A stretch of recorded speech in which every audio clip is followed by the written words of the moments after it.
Hai teman-teman Real Traders, balik lagi di YouTube-nya Traders Family dan pasti ada Pak Tito dan yang bikin spesial kali ini ada Ibu Ita. Hai. Dimana Ibu Ita adalah psikolognya Traders Family ya Pak. Ya, berat nih kalau sampai saya bawa psikolog. Tahu dong arahnya kemana. kita bongkar langsung aja ya Pak. Iya. Jadi Bu, sebenarnya Pak Tito kemarin kasih saya bisikan ilham Bu. Saya ada konten bagus untuk edukasi Bil kata dia gitu. Apa tuh? Tapi untuk membahas edukasi ini wajib ada Bu Ita.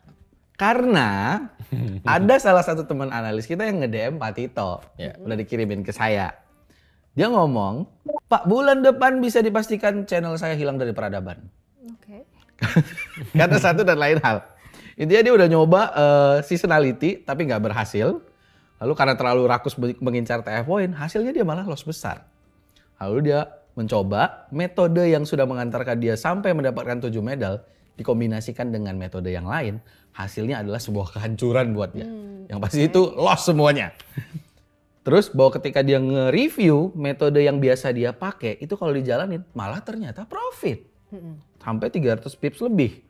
Terus dia bilang, saya bahkan terlalu malu untuk kumpul di eventnya TF dan mencap diri saya sebagai analis di kampus. Oke. Yang terakhir Bu, yang paling menarik banget buat saya suka banget ini karena saya ada di tempat. Dan pesan Bapak di Bandung untuk kantongin aja uang cash out dari TF. Saya bandel Pak, saya tradingin dengan metode yang berbeda. Hasilnya adalah habis. Nggak, ada tambahan lagi yang menarik. Ada tambahan lagi yang menarik, Bill. Di situ Bill nggak bacain. Jadi kalau teman-teman tadi baca, di bagian ini teman kita yang analis ini minta saya untuk menyampaikan ke analis yang lain. Belajarlah dari pelajarannya yang dipetik sama teman kita ini. Tapi pelajaran yang dipetik adalah the less you know, the better you trade. Iya. Pelajaran yang dipetik adalah jangan gonta-ganti metode. Iya kan? Iya benar. Kita langsung senyum. Jangan gitu dong senyum-senyum berdua, saya diajakin Saya juga. diam dulu. Bener kan? Dia langsung senyum, saya kan langsung connect. Iya. Kenapa sih bagi saya pelajarannya bukan di situ malahan?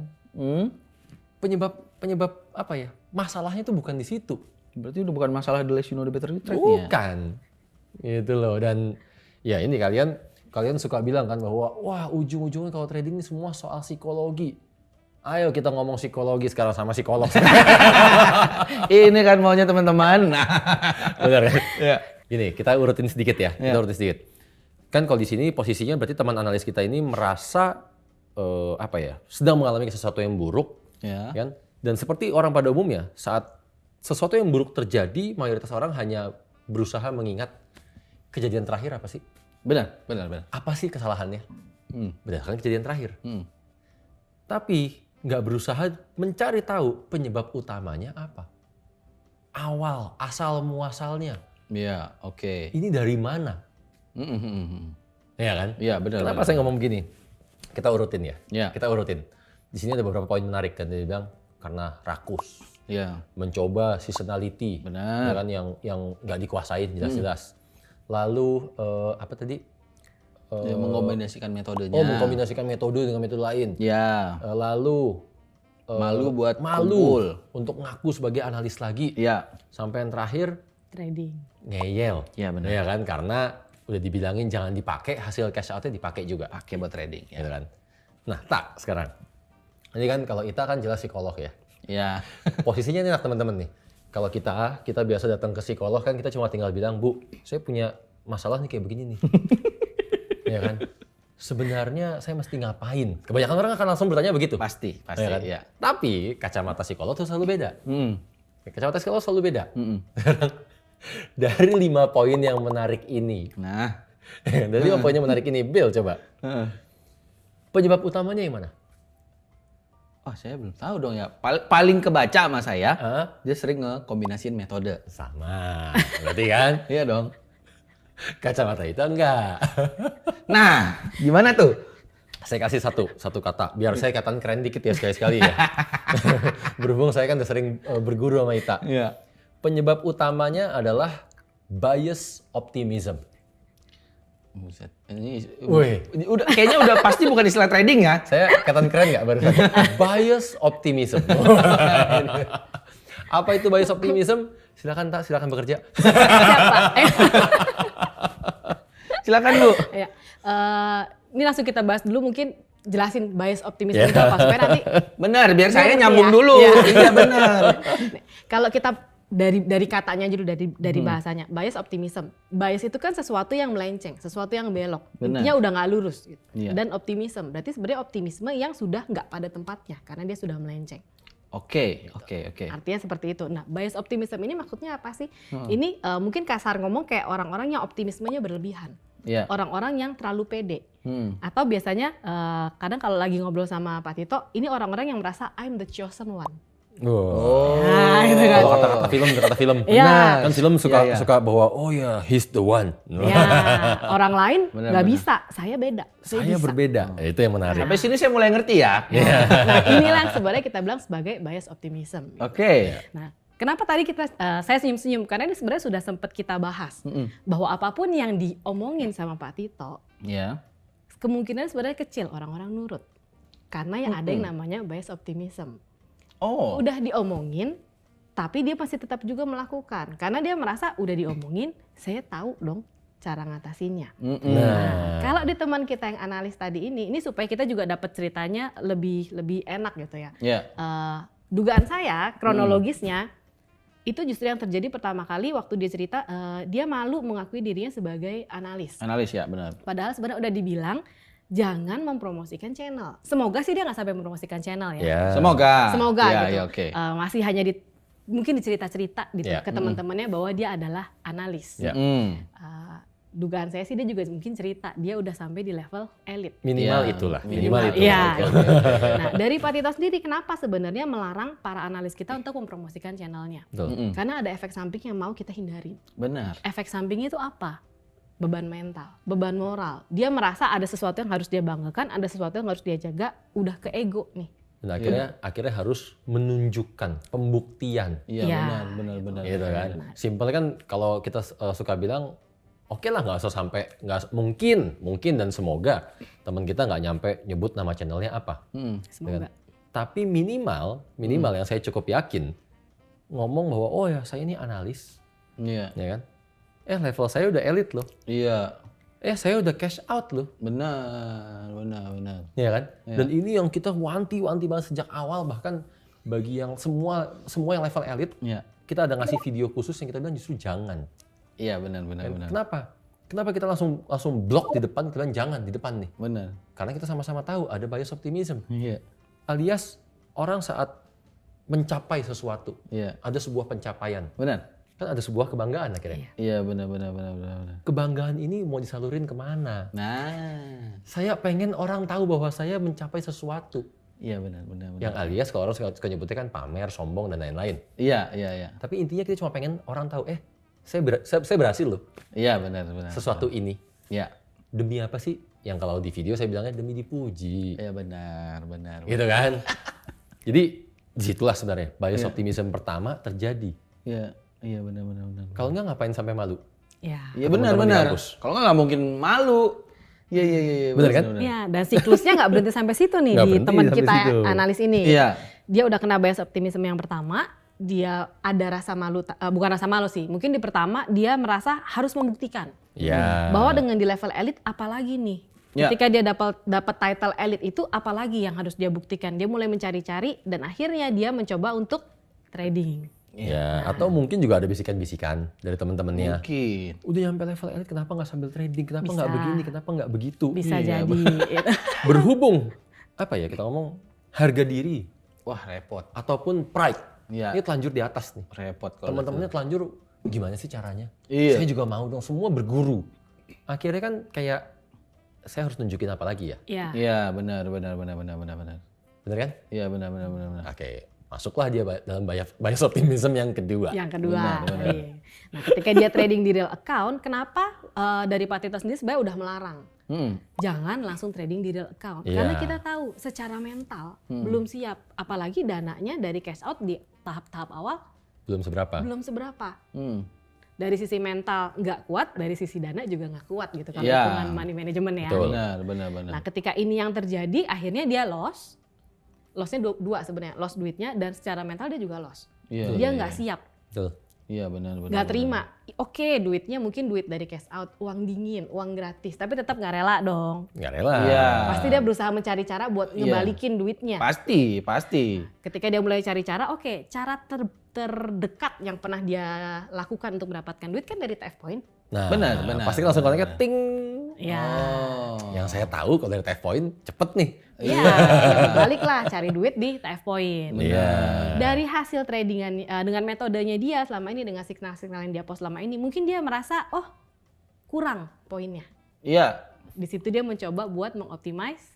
Seasonality. Benar. Masuklah dia ke bias optimism yang selanjutnya. Iya. Saya udah sampai di level ini, masa sih saya nggak bisa optimize metode? Benar. Ini bertubi-tubi loh. Benar, iya. Bertubi-tubi maksudnya saat fase kita bilang dana hasil cash out jangan langsung dipakai untuk trading. Iya. Ya kan? Karena apa sih? Ini nominalnya belum seberapa. Mm-mm. Tapi nominal berarti. Pasti. Benar kan? Oh. Sekalinya ini loss, pasti kan kita akan ini gimana cara ngembaliinnya. Iya. Tapi ada bias optimism yang terjadi. Mm-mm. Karena merasanya dapat wejangan Ya. waktu di Bandung. Iya benar. Oh, mungkin ya, mungkin. Mungkin ngerasanya kan, oh yang penting saya bisa tetap objektif. Iya. Oh yang penting saya bisa tetap menganggap bahwa ini adalah uang dingin. Iya, ya ada kan? aja tuh kalau gitu. Atau, toh saya mau menggunakan ini untuk latihan mental. Karena saya mau trading for living. Ini termasuk bias optimism ya. Iya benar. Gitu kan? Akhirnya dijalanin deh. Iya benar. Yang padahal kita tuh bilang dari sejak awal nih, kalau ini sampai loss, pasti akan berdampak sampai ke portofolio. Kenapa? Iya. Emosinya bergejolak. Iya benar. Berdampak nggak sekarang? Iya. Di portofolio apa yang dia lakuin? Oke. Dia mencari metode yang poinnya berusaha banyak kan? Iya benar. Dan dia nggak berhenti sebenarnya kan, bisa Nggak sampai habis tadi kan dibilang Iya. medalnya. 7 medal. 7 7 medal. medal. Itu kan berarti dia udah mencoba, dia loss, dia coba lagi. Betul. Iya. Jadi dia terus tadi karena ada rasa nggak rela sebenarnya. Iya. Merasa udah sampai di level ini harusnya bisa sampai kasar ngomong udah nggak ada lagi yang bisa diperjuangkan. Sampai kejedot gitu katanya. Wah, ini bukan kejedot lagi, mungkin udah kejedot berdarah-darah. Iya benar. Tapi Bu, Iya. untuk gimana ya Bu? Ya ini kan Ibu udah kasih tahu edukasinya soal sama Bapak soal bias optimism sendiri. Iya. Anggaplah contohnya saya yang ngejalanin. Saya udah dengar edukasinya. Gimana cara saya tahu kayaknya ini saya udah masuk ke area bias optimism? Oke. Good question. Ya dong. Mau tak? Ketika kita udah merasa terlalu optimis, itu sebenarnya udah masuk bias optimism. Taunya kita terlalu optimis gimana? Kalau kita sudah melupakan resiko yang harus kita hadapin. Yeah. Kita sudah lupa dengan kemungkinan terburuk. Oke, ada hal-hal yang mungkin bisa kita kontrol. Tapi tetap ada hal-hal yang tidak bisa kita kontrol. Ketika ini yang terjadi, kita siap nggak buat ngadepin? Iya. Contoh deh yang paling gampang kalau di dunia trading tentang pakai SL. Ini yang sering kita bahas sebenarnya gitu. Oh. Orang kalau pakai SL, kalau misalnya harganya turun, saya bisa kok cut loss di harga sekian. Iya. Beneran bisa nggak? Oh berarti yang penting saya asal berani cut loss ya? Oh. Oke, taruhlah dia beneran berani. Kalau dia ketiduran harga berbalik, Oh selamat dia. Bye. Selamat tinggal ya? Karena tetap sebenarnya ada hal-hal yang di luar kendali kita. Iya. Bahkan sebenarnya mengendalikan emosi sendiri nggak semua orang sebegitu bisanya loh. Oh susah. Iya Sangat berarti susah. sampai kayak orang-orang yang tetap masih aja suka ngelawan tren gitu-gitu semua tetap masuk ke area bias optimism sebenarnya. Semua gini Bill, kan di awal kita ada bilang apa ya, optimisme yang melenceng. Heeh. Ya kan? Melencengnya dari mana sih? Hmm. Melenceng dari apa? Iya. Ya kan? Melencengnya nggak jauh-jauh dari kalimat yang kita sering ucapin juga. Hmm. Melenceng dari tujuan awal. Melenceng dari tujuan utama kita. Iya. Tujuan utama kita apa sih? Jadi trader. Iya. Emangnya kalau jadi trader Hmm. harus gitu. Oh. Ya kan? Iya, Pakai iya. segala macam metode. Iya. Emangnya kalau jadi trader harus berani cut loss. benar. Kan enggak? Iya. Enggak. Kalau dengan menggunakan stop loss itu malah lebih mudah, itu malah menyelamatkan kita. Iya. Ngapain belajar untuk cut loss? Benar. Iya benar. Kalau dengan ngikutin tren itu malah lebih mudah. Ngapain harus belajar ngelawan tren? Iya benar. Kalau dengan pakai satu metode aja bikin kita ya profitnya cepat bahkan sampai 7 medal. Ngapain belanja semua metode? Benar. Setuju saya. Tujuan awalnya apa? Iya. Bias optimism yang mengatakan lain. Iya. Ya, karena tadi dia terlalu optimis, dia sampai lupa ada resiko-resiko yang harusnya dia perhatikan. Oh. Ada resiko-resiko yang harusnya bukan dikendalikan sih. Dia harusnya mempersiapkan diri untuk mengatasi ketika itu terjadi. Iya, Tapi enggak, tapi kadang-kadang di sisi lain di sisi lain tuh orang tahu risikonya. Tapi berhubung rasanya I'm the one. Ya. Nah itu kan sulit juga ya Iya kalau kan? kayak gitu ya. Ngerasanya I'm the one. Ngerasanya bahwa saya berbeda. Ya kan? Ya Bill nggak berani cut loss karena dia cupu aja. Maksudnya gini, ya Bill baru mau memulai. Iya, benar. Saya udah kenal trading 2 tahun. Contohnya begitu. Iya. Pasti saya lebih berani. Pasti saya lebih bisa. Pasti saya lebih begini. Pasti saya lebih begitu. Iya. Gitu kan? Jadi resikonya mungkin udah tahu. Iya. Tapi akhirnya melakukan pembenaran di atas pembenaran, di atas pembenaran, di atas pembenaran, tetap ngerasa bahwa dirinya bisa. Oh ini optimis mentok namanya ini ya. Optimis mentok yang sebenarnya melenceng kan? Iya benar. Benar Benar oh, kan? Iya benar. Lain lagi nih ya kalau kayak gini ya. Iya. Ada juga yang kayak gitu. Makanya kita bilangnya bias. Iya Bias benar. jadinya. Oke deh, tadi kan Ibu udah jelas bilang bahwa ya kalau kita optimis sampai berlebihan banget tanpa akhirnya mengetahui risiko itu sendiri, ya kan, jadinya bias optimism. Ya. Sementara optimis berlebihan tapi apa ya Pak? Tetap aja pengen ngeyel. Bisa kok. Padahal dia tahu risikonya, tetap aja bias optimism sebenarnya kan? Iya. Iya dong. Bias optimism di awal sih sebenarnya. Iya. Ngeyel berikutnya. Bener, Bil? Ya, karena merasa nggak apa-apa kok. Iya. Oh. Pertama timbul bias optimism nih, biar teman-teman juga sama-sama ngerti ya. Bias. Iya. Bias, kita kayaknya dari tadi kita kayak orang bule ngomong. Bias. Oke. Tapi kalau itu kan tadi saya nanya gimana cara kita tahu menyadari itu sebelum kita kecemplung sama yang namanya bias optimism. Anggaplah sekarang saya sudah terjebak di bias optimism. Lalu apa yang harus saya lakukan? Supaya aman ke depannya dong. Oke, ini dari Bill pertanyaannya ada 2 nih. Berarti apa yang dilakukan supaya nggak terjebak atau apa yang dilakukan kalau sudah terjebak? Iya. Yang mana dulu yang mau kita bahas? Satu-satu, Bu. Oke, apa yang kita lakukan kalau udah terjebak dulu mungkin ya. Biasanya kalau orang udah kena bias optimism, dia terjebak, intinya kan dia kena akibatnya nih. Iya. Di satu titik dia memang harus menyadari bahwa ini adalah sesuatu yang salah. Menyadari dulu. Harus menyadari gitu. Oke. Nah, biasanya kalau orang yang bias optimismnya, contoh seperti teman kita yang analis ini tadi, dia jatuhnya karena berlapis kan. Terpuruk lah. Yeah. Ini yang terjadi justru situasi yang sebaliknya. Kita biasanya bilangnya bias pessimism. Oh, sebentar Bu, ada yang bahasa baru. Mirip, yang tadi optimis, yang ini pesimis. Lawannya. Berarti ini pesimis combo, pesimis berlebihan. Iya. Betul. Nah, jadi mungkin dia sampai ada di satu titik merasa kayaknya mau melakukan apapun udah sia-sia, udah percuma. Makanya dia bilang mau menghilang tadi. Oh, saya ngerti. Padahal cukup menghealing ya. Benar, padahal cukup healing. Healingnya dengan cara apa? Sebenarnya dia sudah melakukan tuh tadi. Iya. Dia sudah mengevaluasi loh. Dia sudah menyadari salahnya di mana. Dia sudah menyebutkan salahnya di mana. Dia sudah tahu, kalau dia pakai cara dia yang lama, itu bisa membawa dia tadi ke level medal 7, ke level elit. Iya. Tinggal next step-nya apa yang mau dia lakukan. Berarti Bu, boleh nggak saya bilang gini Bu, modal dia untuk maju lagi, harusnya bahasa gampang saya, ya minimal belajar dari pengalaman sendiri lah. Iya benar. Bener dong? Benar. Bener nggak Pak? Iya. Bener dan kurang. Oke, Kurang silakan panjang kalimatnya. lengkapin Pak. Kalimatnya kurang panjang, Bill. Karena kalau dibilang belajar dari pengalaman sendiri, hasilnya lama. Hasilnya lama. Ya. Gini, ingat nggak waktu kita bikin konten sama DP? Oh, yang Bill bahas. bilang, kapan nih ada yang nyampe legend? Iya benar, ingat, Ya kan? ingat. Terus kita bilang, ya kita tenang-tenang aja.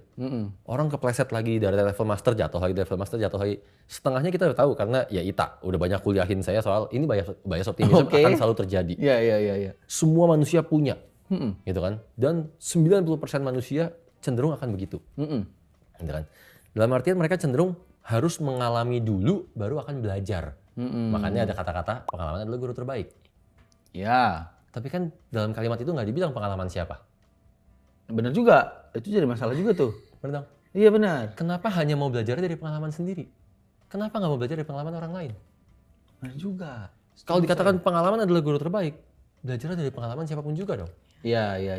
Padahal sebenarnya kalau kita belajar dari pengalaman orang lain, kita dapatnya lebih banyak. Orang itu mengalaminya 10 tahun. Kita dengar ceritanya dia cuma 1 hari, bahkan mungkin kurang. Iya. Kita bisa dapat pengalaman 10 tahun loh. Iya. Itu instan loh. Iya. Sebenarnya kayak apa ya? Gampangnya saya bilang nih bahasa bukan psikolog tadi, Pak. Ngeyel. Iya ngeyel. Karena pembelajaran yang Bapak berikan pun selama ini itu udah berdasarkan pengalaman dong. Betul. Jadi gini, saya ngasih pembelajaran. Jangan ngelakuin ini, jangan ngelakuin ini. Benar. Ini akan bikin orang hancur, ini akan memperlambat langkah kita. Iya. Ya kan, bahkan bisa bikin kita ya jauh melenceng dari tujuan utama kita. Benar. Kan? Oke, kalau orang mau belajar dari situ aja, kacamata kuda sebenarnya akan jadi cepat. Iya.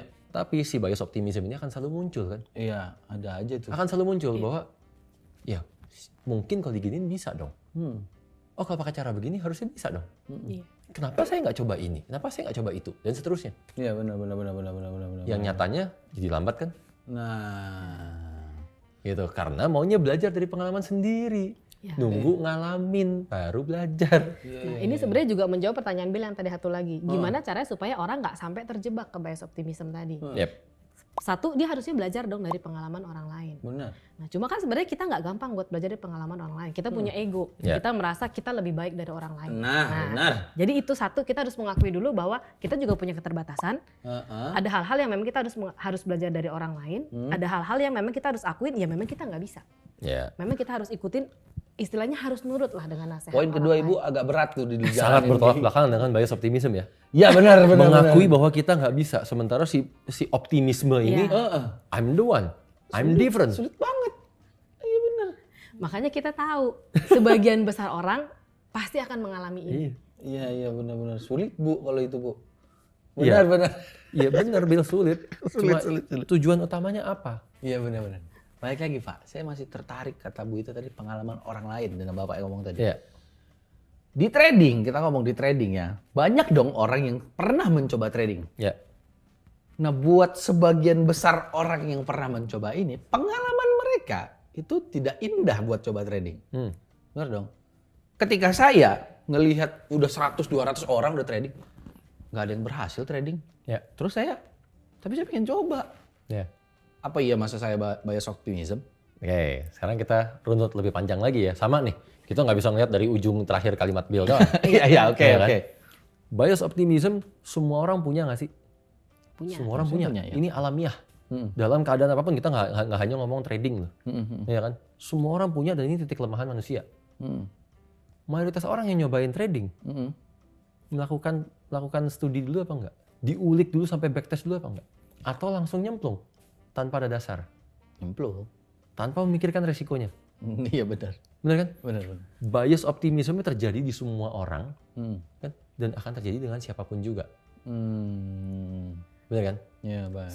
Sekarang dibalik. Kita belajarnya dari mana dulu? Iya. Gitu kan? Simpel gini, kita bilang, oke, semua orang, jangankan 100-200 orang tadi Bill bilang, Iya. 1.000 orang, 10.000 orang, 1 juta orang, ya kan? Seluruh dunia habisnya gara-gara apa sih? Nggak pakai stop loss, trading nggak pakai analisa dulu, Iya. ngelawanin tren, ya kan? Pakai lotnya seenak jidat, Iya. ya kan? Benar. Di saat sekian banyak orang melakukan itu dan dia tetap mau melakukan juga, itu bias optimism. Iya. Benar dong? Sekian banyak orang gagal karena itu. Iya. Benar dong? Oke. Jadi kita mencoba tradingnya jangan kita lihat bahwa oh berarti kalau saya nyobain trading juga ini bias optimism. Mayoritas orang memang bias optimism. Kita Iya, masuk ngomong trading, Bill. Kita bisnis ayam geprek. Emangnya mayoritas berhasil? Mayoritas yang gagal.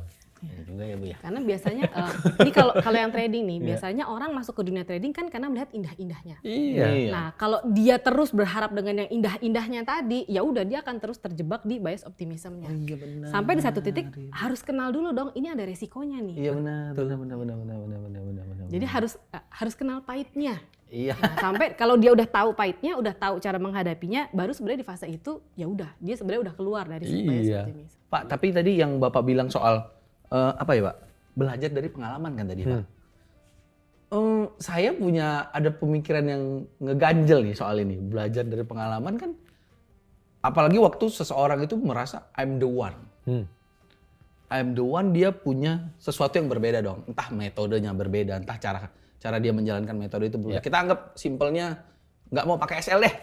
Sederhananya gitu. Dia ngerasa dia bisa trading tanpa pakai SL. Sementara di luaran sana, sementara apa yang kita ajarkan, pakai aja SL. Kenapa sih? Gitu loh, batasin aja resikonya, udah.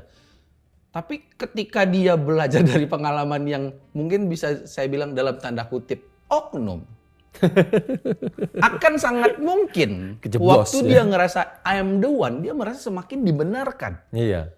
Bener dong? Iya. Buktinya saya juga bisa, nggak apa-apa kok kamu trading jalanin dengan cara kayak gitu, selama caranya begini-begini gitu-gitu kan. Jadinya bahaya juga gitu loh. Ya itulah kenapa saya bilang belajarlah dari pengalaman. Ya kan? Pengalamannya banyak orang. Ya. Mau oknumnya, ya kita nggak usah ngomong oknum lah. Anggaplah ceritanya mentor. Iya. Dan bilang bahwa nggak apa-apa, yang penting berani cut loss. Nggak apa-apa, yang penting disiplin. Nggak apa-apa, ini kita harus bekerja seperti robot. Iya. Saya makan nasi, Anda juga makan nasi. Lihatlah 1000 orang yang lain. Iya benar. Lihatlah dalam jumlah yang besar. Iya. Apa yang terjadi dalam jumlah besar? Gitu loh. Jadi jangan ngerasa bahwa dia bisa. Emang betul dia bisa? Iya benar. Emang betul dia trader? Iya benar. Kan itu. Iya. Kalau memang mau benar-benar membuktikan dia trader, cari tahu sampai ke akar-akarnya.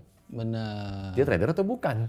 Iya, memang harus bisa melihat dari sudut yang lebih luas kali ya Pak. Iya. Jangan cuma ngelihat dari satu aspek doang. Betul. Iya, pengalaman kan nggak harus pengalamannya si mentor itu tadi. Iya benar. Pengalaman orang banyak itu jauh lebih benar. Benar. Oke, kalau gitu saya mengerti Bu sekarang soal bias optimism dan bias pesimism ya Pak. Iya, jadi khususnya buat teman-teman nih, ini jangan salah kaprah, jangan sampai menyalahartikan ya. Karena biasanya nih fase yang timbul adalah pertama kali kita mulai punya pemikiran untuk melenceng, itulah si bias optimism ya. Iya. Mulai ada. Begitu kita mulai melakukan, apalagi kita nggak langsung merasakan dampak negatifnya. Iya. Dampak negatif yang selama ini orang bilang. Benar. Maka yang timbul adalah apa sih ya? Perasaan bahagia. Happy, ya. Iya. Bahkan ini kalau nggak salah apa tuh tak istilahnya? Ini memicu sebuah hormon lah intinya. Iya. Ada yang bilangnya hormon, tapi sebenarnya itu neurotransmitter sih. Kita bilangnya biasanya dopamin. Itu Oke. yang bikin kita happy, Iya. kita seneng. Itu muncul ketika kita dapat sesuatu, ketika kita berhasil menyelesaikan sesuatu, termasuk tadi. Kita berhasil membuktikan, saya bisa ternyata nggak pakai SL profit. Akhirnya terulang lagi dong. Iya. Terulang lagi dong. Dan ini kan akhirnya jadi semakin membuat optimismenya tadi jadi bias. Makanya dia semakin tersesat sebenarnya. Dan nggak ngerasa itu bias optimism. Iya. Karena dia merasa bisa kok. Ya juga. Nah, yang parahnya lagi begitu di momen misalnya ada dia loss, terus diomongin, makanya lain kali pakai sell. Kemarin saya nggak pakai sell, saya profit. Iya. Kembali ke pembahasan awal. Yang dilihat cuma hal yang terakhir. Iya benar. Hal yang terakhirnya, cuma karena saya ketiduran. Iya. Misalkan. Iya. Cuma karena apa? Saya nggak tahu ada news. Iya. Dia cuma akan nge-review ataupun flashback berdasarkan kejadian terakhir. Iya. Lupa melihat dengan utuh. Bahwa asal muasalnya, penyebab utamanya itu yang mana. Iya. Paham saya. Hormon apa tadi Bu? Dopamin. Pak. Dopamin. Ya benar, dopamin akan men-trigger adrenalin. Iya. Dan adrenalin, tahu sendiri. Oh iya benar. Sebuah hal yang sangat membahagiakan. Iya benar. Yang bikin kita berdebar. Berdebar. Antara seru dan bahaya ya Pak. Iya. Lu bener kan? Kita ini loh. Kita bias optimism. Iya. Terus kita paksa untuk ngelakuin juga. Karena kita ngeyel, kita nggak mau dengerin orang. Pas kita ngelakuin kan efeknya nggak langsung. Iya benar. Belum tentu kita akan langsung terpuruk loh. Iya sih. Pas kita ngelakuin, tuh kan saya berani cut loss. Emang I'm the one. Iya, dan ini sebenarnya yang bahaya. Tadi kalau misalnya kita sama-sama browsing ya, dopamin ini sebenarnya adalah hormon yang bikin kita kecanduan loh, yang membuat kita senang melakukan sesuatu. Nah, jadi akhirnya siklusnya kayak apa? Kayak lingkaran setan nih kita bilangnya. Jadi akhirnya yang dicari sensasi serunya tadi, puasnya bahwa saya berhasil membuktikan saya bisa profit nggak pakai SL. Iya. Ngeri juga, apalagi kalau Tujuan utamanya apa? Sudah lupa. waduh. Nanti nyobain metode lain. Tuh kan saya bisa. Iya kan? Tujuan utamanya apa? Iya. Tujuan utamanya cuma jadi trader, ngasilin duit, trading for living. Emang orang ada yang peduli metodenya apa? Baik lagi situ ya. Emangnya kalau jadi trader harus ngerti ngomongin semua metode? Iya, benar. Wah, keren banget. So it's now or never and change your life. Bye.